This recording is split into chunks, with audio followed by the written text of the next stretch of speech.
Hi everyone, I am doctor Yadu Kumar Sharma from Magadh cancer centre Patna. आज हम लोग बात करेंगे चाइल्डहुड कैंसर के बारे में। चाइल्डहुड कैंसर या पेडियाट्रिक कैंसर या बच्चों में होने वाले कैंसर। बच्चों में होने वाला कैंसर से हर साल लाखों केसेस जो है कि डायग्नोस हो रहे हैं।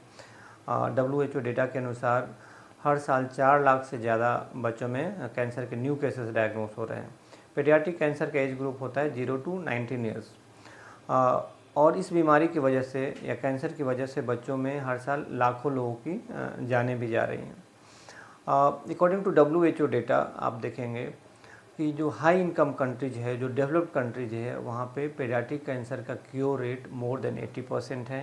रीज़न क्या होता है कि वहाँ पे डायग्नोसिस जो है वो सही समय पे होता है, और डायग्नोसिस जो है कि सही होता है, राइट डायग्नोसिस, और ट्रीटमेंट जो है प्रॉपर होता है या सही समय पे इलाज वगैरह होता है।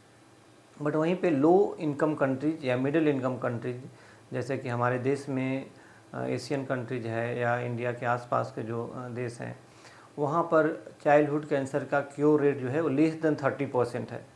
बिकॉज वेरियस रीजन्स हैं, जैसे डिलेड डायग्नोसिस, प्रॉपर डायग्नोसिस नहीं होना, डायग्नोसिस होने के बाद भी प्रॉपर ट्रीटमेंट नहीं ले पाते हैं, पुअर एफोर्डेबिलिटी है, या ट्रीटमेंट जो है कि बीच में छोड़ देते हैं पुअर कंप्लायंस की वजह से, या फिर होता है कि ट्रीटमेंट रिलेटेड डेथ्स भी होते हैं, या फिर बीमारी जो है कि रिलैप्स होती है और उसका ट्रीटमेंट नहीं हो पाता है। तो इस कारण से लो या मिडिल इनकम कंट्रीज में क्योर रेट जो है लेस देन 30% है, जबकि हाई इनकम कंट्रीज या डेवलप्ड कंट्रीज में आपका क्योर रेट मोर देन 80% है।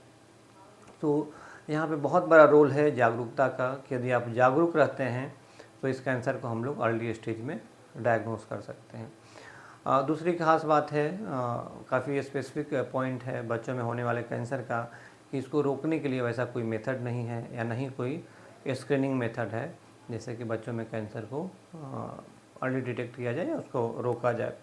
तो इसलिए अवेयर रहना है कि यदि कोई भी सिम्टम्स हो तो उसको सही समय पे हम लोग डायग्नोस कर सकें।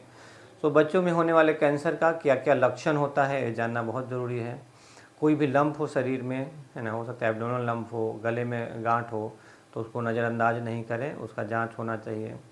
ब्लड कैंसर जो है बच्चों में बहुत कॉमन है, तो यदि खून की कमी हो, हेमोग्लोबिन कम हो, WBC काउंट कम हो या WBC काउंट बहुत ज़्यादा हो जाता है, प्लेटलेट काउंट कम हो, या बच्चों में थकान वगैरह हो सकता है खून की कमी से, बुखार वगैरह आना या बार बार इन्फेक्शन होना, तो यह भी एक तरह का ब्लड कैंसर का लक्षण हो सकता है।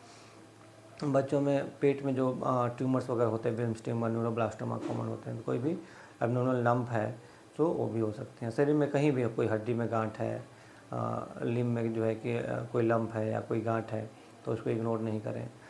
बच्चों में वज़न अचानक से कम हो रहा है, किसी भी साइड से ब्लीडिंग वगैरह हो रहा है, तो यह भी कैंसर का एक लक्षण हो सकता है। बच्चों में ब्रेन ट्यूमर भी बहुत कॉमन है, तो यदि किसी बच्चे को हेडेक हो रहा है, सिर में दर्द हो रहा है, नौसिया वोमिटिंग हो रही है, बार बार उल्टी हो रही है ना, या उसको विजन में प्रॉब्लम हो रहा है, उसको सही से दिखाई नहीं दे रहा है, या आँख में स्वेलिंग हो रही है, तो भी कैंसर का एक लक्षण हो सकता है। उनको कहीं पे ट्यूमर हो सकता है या कैंसर हो सकता है। तो इस तरह के बच्चों को जो है सही समय पे जांच कराएं। यदि अर्ली डायग्नोसिस होती है तो अधिकांश बच्चों को क्योर किया जा सकता है, क्योंकि बच्चों में कैंसर का जो है क्योर रेट मोर देन 80% है। सो वह जागरूक रहें, और यदि सही समय पे इसको डायग्नोस किया जा सकता है बच्चों में कैंसर को, तो उसको हम लोग क्योर कर सकते हैं। Thank you.